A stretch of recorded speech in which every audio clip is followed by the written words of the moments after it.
There we go.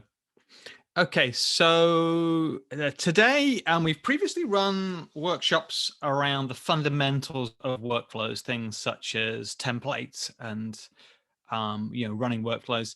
The intention of today is to actually probably be a little less workshoppy and a bit more presentation-y, though there are some things you can try out yourself during the course of this presentation. I'm going to be going through the various different ways you can automate Argo workflows, looking at the pros and cons of those different systems, and looking at often quite basic examples of doing that. If you have any questions, do feel free just to ask them.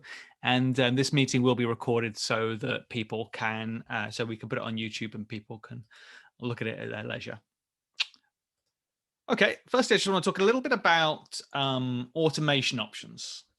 Let's make this nice and big, shall we? Basically, there are about 5 different ways to automate using Argo workflows.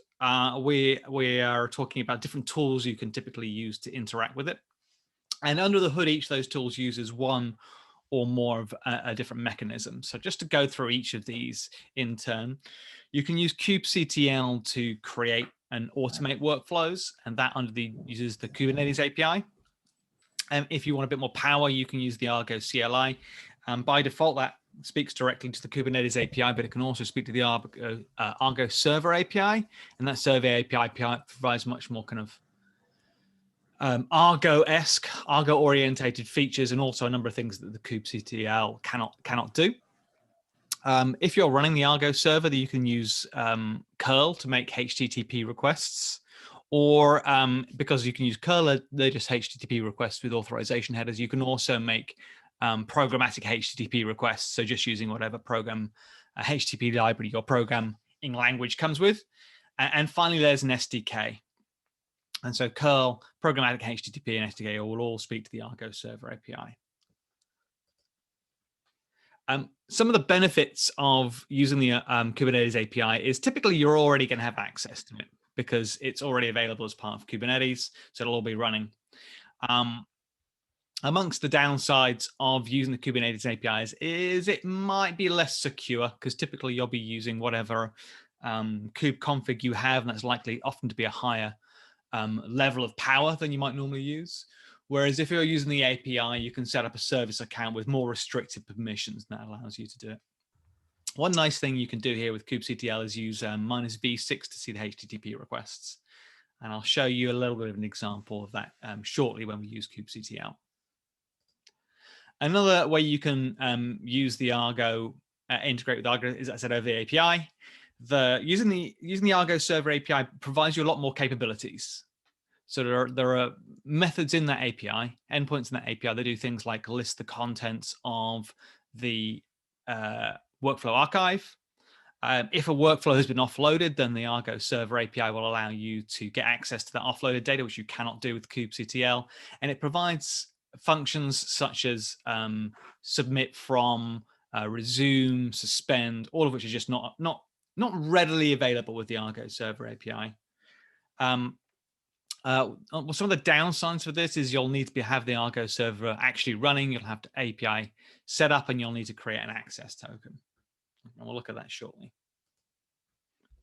So I thought I'd just draw up a little graph here that shows you, let's fix that, that shows you the kind of trade-offs that you can get. Basically, broadly, more power is more complexity.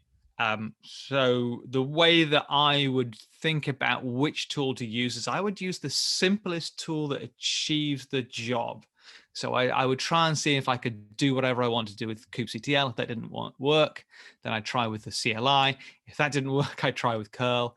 If that didn't work, I'd try just using some programming languages, built-in HTTP library. And if that's not what I need, if I need something more powerful, then I'd go to the SDK. Just because there's always going to be more complexity with those more powerful options. Okay, so Cubectl. One of the great things about Cubectl is you're probably already going to have it. You're not going to have to learn any new tools or any new commands. You probably already know how to use Cubectl, and it's really good for experimentation.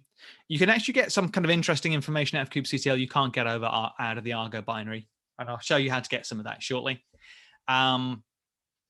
Cons of using kubectl is that you're going to need to download the kubectl binary. So if you're writing an application, you might not want to bundle in a binary that you then must fork a process to run kubectl. That can be very expensive to do, to fork a process. I always estimate around anywhere between 100 and 300 milliseconds of cost. So it's not suitable for any kind of high performance computing usages. And another, I mentioned before, some of the limited features there are a lack of things like suspend and resume. But let's have a little look. I'm just going to get up a couple of my examples in a notepad here, because I keep them to one side. I hope this doesn't load. Pop that over there. While it loads. And then let's just go to the terminal here. And I can just do, I've aliased kubectl to K, like many people do. I can actually list all my workflows using kubectl get workflow. That'll list me a workflow. Obviously, I need to have a workflow in my system. So let's just create one. There you go, you can see it. And I can actually watch that workflow as well as it progresses through to running state. That's quite of a nice, just a very, very straightforward thing to use kubectl for. Guess it's pulling the images.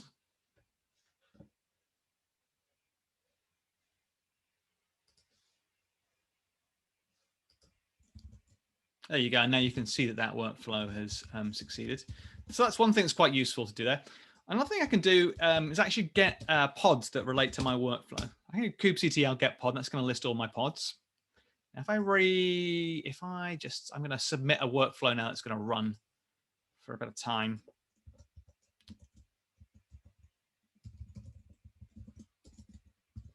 Let's run a workflow. It'll sleep for a minute, so it'll sit there running. I can actually get my workflow there. You can see it's running. And you'll see that there's a pod behind that workflow. And I can actually just get pods for my particular workflow using a filter. I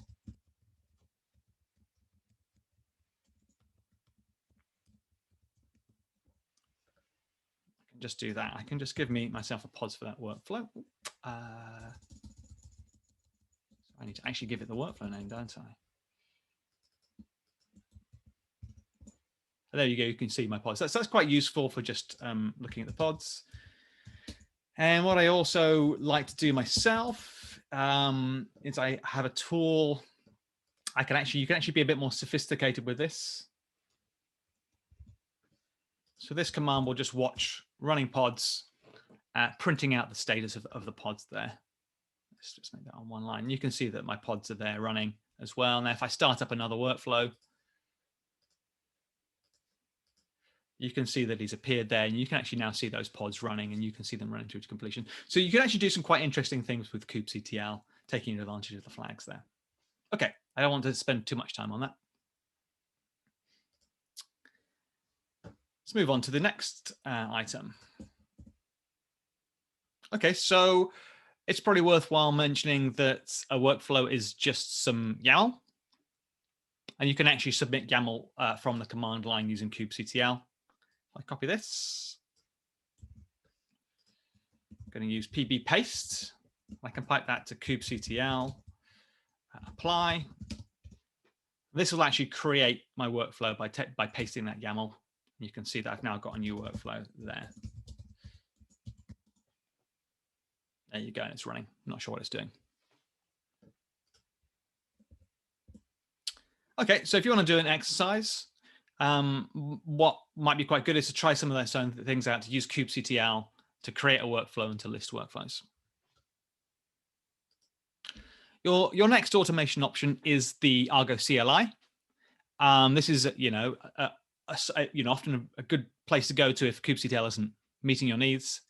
You can typically use it anywhere you can use kubectl, and it has a lot more capabilities. I think we've mentioned this before. And it supports access tokens. So a good use case for using the Argo CLI over kubectl would be something like running a workflow on Jenkins. And we see a lot of people doing that. You know, they install the Argo CLI into Jenkins, and they run a Jenkins job. And at the end of the Jenkins job, after building their binary or whatever they're doing, that they run Argo submit to do that. It's quite useful. Now, Argo has some nice options, whereas it shows you a bit more kind of useful information about the workflow that you're doing. And so obviously, some straightforward commands. Argo list will list the workflows. I can get a specific workflow. And it shows you particular information about that workflow, including the steps and step status, which is just not something I can get with Kubectl. A big tip for everybody is look at Argo help. You get loads of really good help out of the box here, including a lot of stuff about setting up Argo with the server there. This is often quite a little bit tricky to do, so Argo help gives you all the information about how to do that. So another tutorial for this one would be to use that to create a workflow and check on its status. So let's give that a go. Let's paste my workflow into a file. I'm going to add that. I'm just going to change the name to use generate name because I want to create a new workflow. Now I can submit that workflow, but I actually get a few other options there as well. And one of them is watch. That allows me to submit the workflow and watch its progress, which is quite nice. Another one is Argo submit logs. Oops, is it minus log or minus logs? And that will actually print out the logs as the workflow executes. I'll print them out to the console there, and you can see it printing out the console. I've also got an Argo logs command. And that'll print out all the logs for that particular workflow. Is it logs? Oh, it'll have deleted the pod. So let's just submit it again.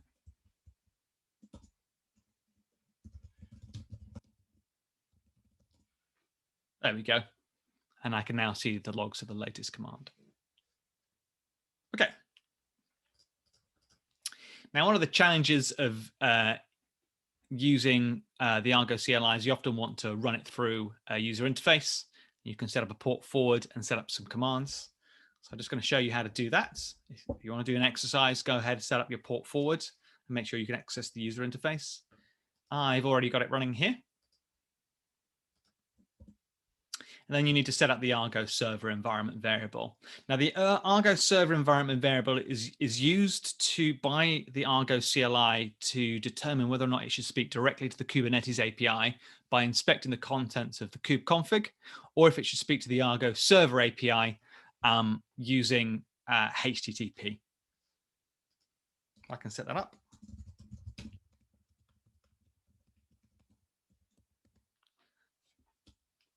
And if I do Argo, let's do lists, it always works. That'll go over the API. I've just remembered that.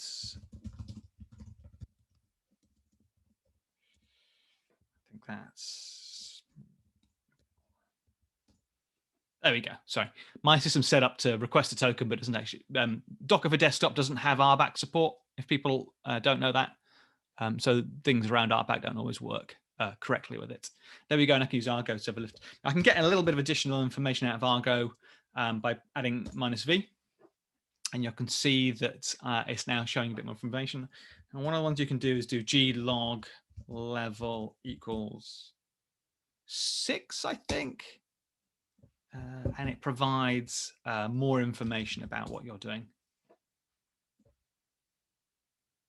Maybe it's, yeah, it will do that if you're running Kubectl.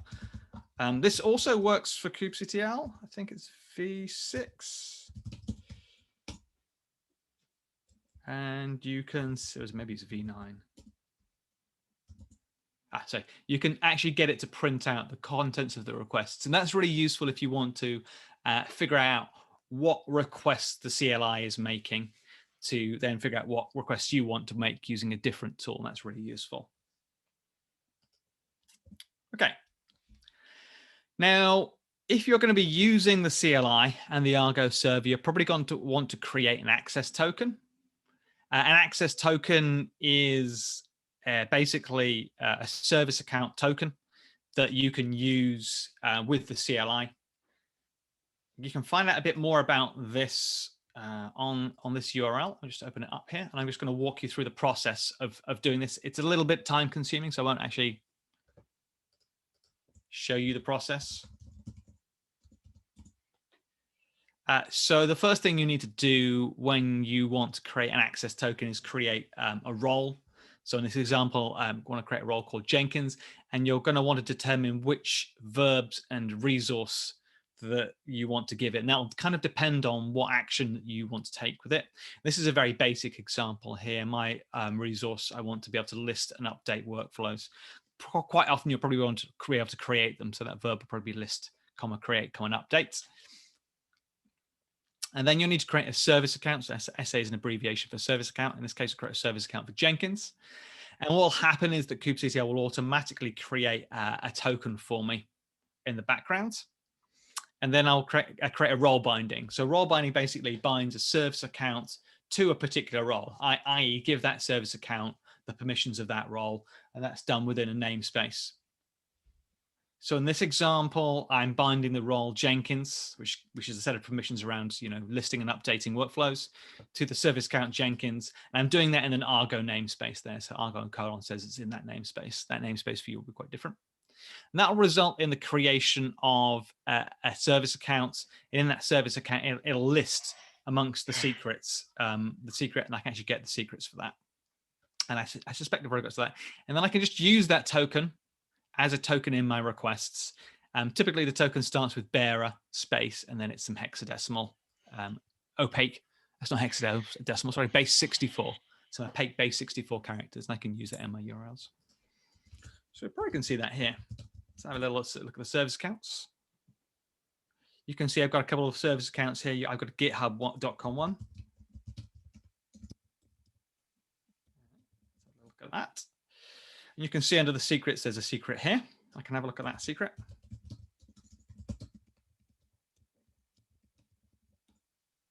And you can see within that secrets, I've got myself a token here. And that token I can use, I can do export.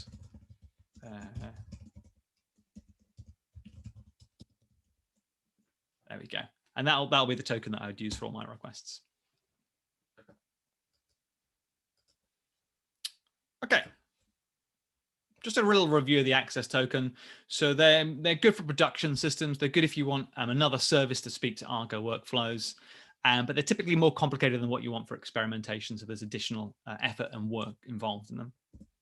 Okay, so for an exercise for you to give a go on your system is to set up Argo to use an access token. So go through that web page, create a token, and then set up the Argo server and Argo token environment variables to do it. And just as a reminder, if you're not sure how to set up the appropriate variables, then just do Argo server my mess up, and it'll talk about all the environment variables and options that are relevant to different modes. For example, let's just go through some of them here. Setting up instance ID, unlikely you'll need that, but it's there if you need it. And if you're using HTTPS, you can set Argo secure. If you're using self-signed certificates, then you need to set insecure skip verify, and that'll skip checking the TLS certificates. It's often quite helpful to set kubeconfig to dev null, because that actually prevents the CLI trying to pick up other kinds of information from your environment. You'll almost certainly want to set your namespace to be where it is, but you can also obviously pass the namespace argument to it. And then you can finally set up a token, which is bearer. Now, this should work for most people. There are a number of people who are running the Argo server behind some kind of load balancer that doesn't support gRPC. Sorry, my cat is being a bit mad. They don't support gRPC or HTTP2, such as AWS. So if you've got that, then you can set this variable here to HTTP1 is true.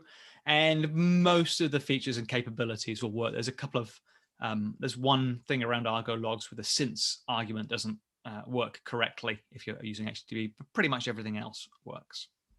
Okay, let's move on. Okay, we talked a bit about we talked about Argo CLI, and we've talked about Cubectl. A next kind of useful tool, which is really useful for trying things out, and it's very versatile. It tends to be installed everywhere, and it's very easy to use, and everybody understands curl. If you go into Chrome, you can get Chrome to actually just print out the curl commands that it uses. So it's just to me, a very versatile and simple tool. It's really good where you maybe don't want to install something quite as big as the Argo CLI or Cubectl. You just want to do apt-get install curl. Works really well. Actually, wget, of course, would work quite well. The big downside of curl, of course, is you now need to figure out how to manually produce the HTTP payloads and responses. And actually, that's not as difficult as you think, because we actually provide a set of Swagger documentations within inside the user interface. So if you want to understand what a web page is doing inside to do a particular operation, for example, list workflows, I'll just reload this. And in the console, I'll be able to see the different requests and responses that it's doing to actually load that page. But we also provide some API documentation, this one, in the form of a Swagger documentation. And you can actually run these yourself to perform some operations. So let's just have a look at a very basic one. Let's just do a list workflows. So I just need to find list workflows, which is this one. He will load, or he won't load,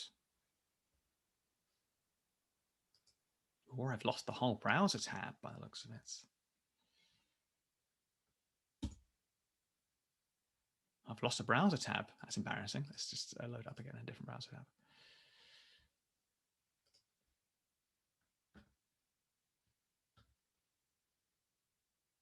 Right, so got to workflows.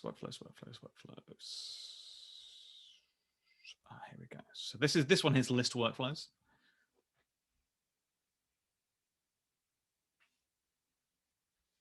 Huh.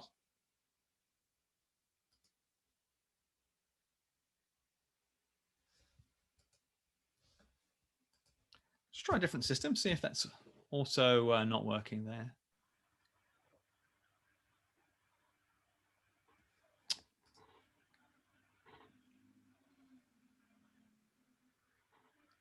Alex, please check the API server is running. I've been told you never need to have dead air on your presentation. Well, I'm going to use a different endpoint in case there's just something wrong with that one.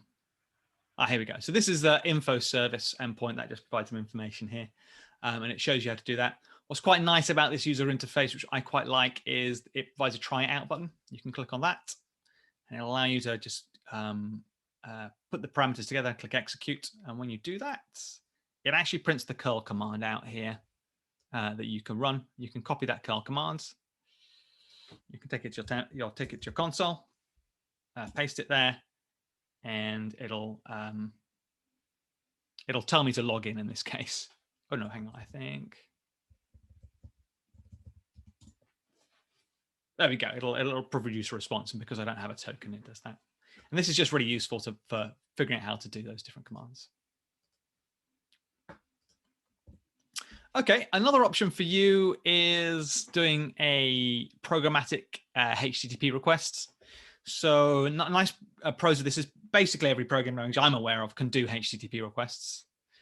So it's, there's no additional tooling or libraries you need to do it. And because it's in process, there's no forking cost. So there's no 100 millisecond, 200 millisecond, 300 millisecond wait for the process to be forked. You're not installing any binaries. So typically your attack surface is quite small. And disadvantages of this is that obviously you need access to the API server and you need to manually code your HTTP payloads and responses. This is good for most basic programmatic use cases. So submitting a workflow from a template, listing workflows, getting a particular workflow. It's really good for those kind of use cases. And it's typically better than the SDK in a lot of basic use cases. A lot of people immediately reach for the SDK to achieve something, but actually doing a programmatic HTTP request, you only need to provide the authorization header, the URL and the payload. And it's often a lot easier and a lot easier to get started. You don't have to learn the whole SDK to do it. Obviously, it's not quite as powerful as doing it, but I would definitely reach there for it. So let's see if we can find this example. Obviously, I don't know if we still have this example. And I think we got rid of the example. And these slides are a bit old. I'm not going to show you how to do that. I'm sure you can all figure out how to do a HTTP request in your programming language. But a good bit of homework for this one would be to just do the most basic request, which is go and list workflows. So you create a HTTP request, send it using Java, Golang, or Python, or whatever you like to do, and get a response back.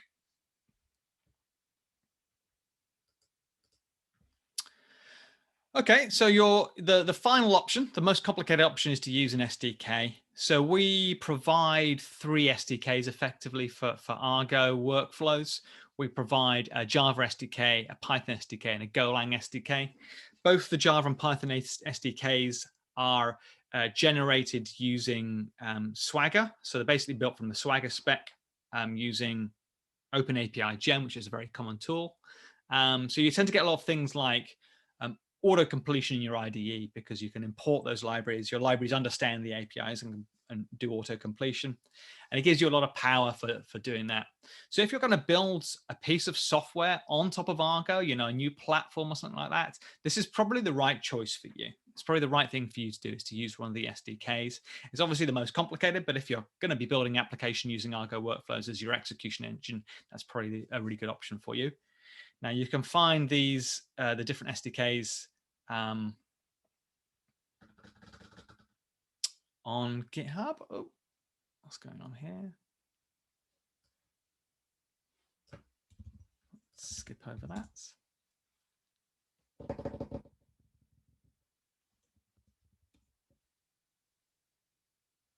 My Google Chrome appears to be a bit broken. Okay, fine. Oh, there we go, it's loading up now. So we just keep a list of libraries maintained here as well. So our actual supported libraries are the Golang library and the Java libraries we produce themselves. And there are 2 community maintained libraries here, one for Python and, 2 Python related libraries. And I'm going to recommend for anybody who wants to do anything a bit more sophisticated, they do take a look at Cooler. That provides some kind of nice high level abstractions over Argo workflows, and it's intended to make it easy to write workflows for any kind of platform as well. So Argo workflows, Tecton, and Airflow are all intended to be supported. I believe today it just supports Argo workflows as the main execution one. And also, if you look on our blog, we've also written up recently an article on different ways of writing and submitting Argo workflows using Python. Okay, so the toughest bit of homework for people to do here is to use one of the SDKs to list the workflows and create a workflow, which are obviously the most common options there. Okay, if you want to find out more about this, obviously you can go to the links. You know, I've mentioned the blog, and it's a really good place to get more information. Would be the Slack channel. Does anybody have any questions they would like to ask about this?